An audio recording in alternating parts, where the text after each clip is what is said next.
এই মুহূর্তে আমরা উপস্থিত আছি বারুইপুর একেবারে স্টেশন সংলগ্ন জায়গায়, এবং এখানে দেখতেই পাচ্ছেন আজকে সিপিএম এর কিন্তু সুবিশাল একটা র্যালি হতে যাচ্ছে এবং শুরু হয়ে গিয়েছে অলরেডি।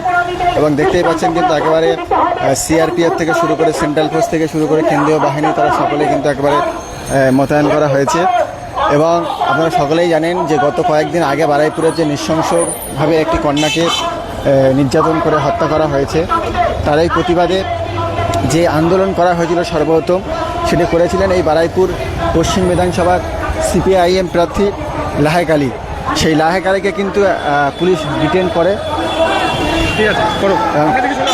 এই লাহেক আলীকে কিন্তু পুলিশ ডিটেন করে এবং এখনও পুলিশ কাস্টাডিতে রেখেছে, যার ফলস্বরূপ আজ বারুইপুরের যে রাজপথ আছে সেই রাজপথে কিন্তু হাজার হাজার সিপিএম প্রার্থী এবং কর্মীরা এবং হাজার হাজার যারা সিপিএম করে তারা কিন্তু একেবারে রাস্তায় নেমেছেন। উপস্থিত আছেন সিপিএমের মোহাম্মদ সেলিম থেকে শুরু করে সৃজন, সুজন এবং শতরূপ ঘোষরা, সকলেই কিন্তু একে একে দলে দলে উপস্থিত হয়েছেন। সেই দৃশ্য আপনাদেরকে একেবারে বারুইপুর থেকে দেখাচ্ছি। তো আপনাদেরকে বলবো যে যেখান থেকে দেখছেন অবশ্যই ভিডিওটি শেয়ার করে দেবেন। এবং বারুইপুরের মধ্যে একেবারে ধুন্ধুমান অবস্থা দেখতেই পাচ্ছেন,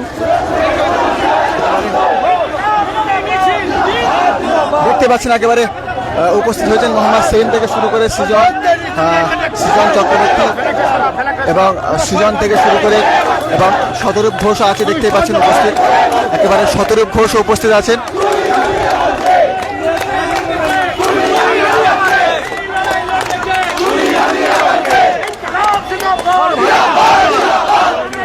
উপস্থিত আছেন সায়ন ব্যানার্জি, বিশিষ্ট আইনজীবী, কলকাতা হাইকোর্টের।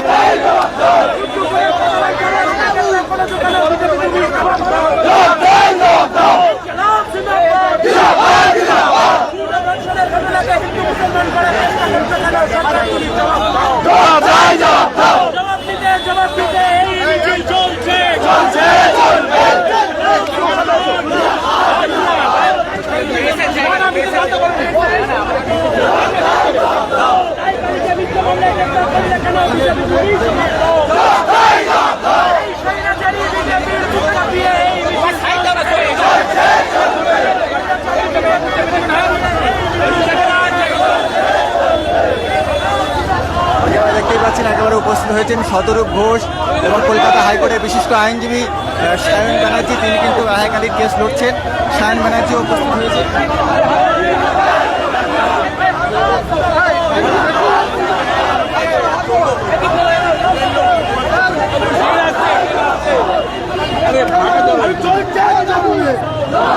মাইকটা ধরতে একটু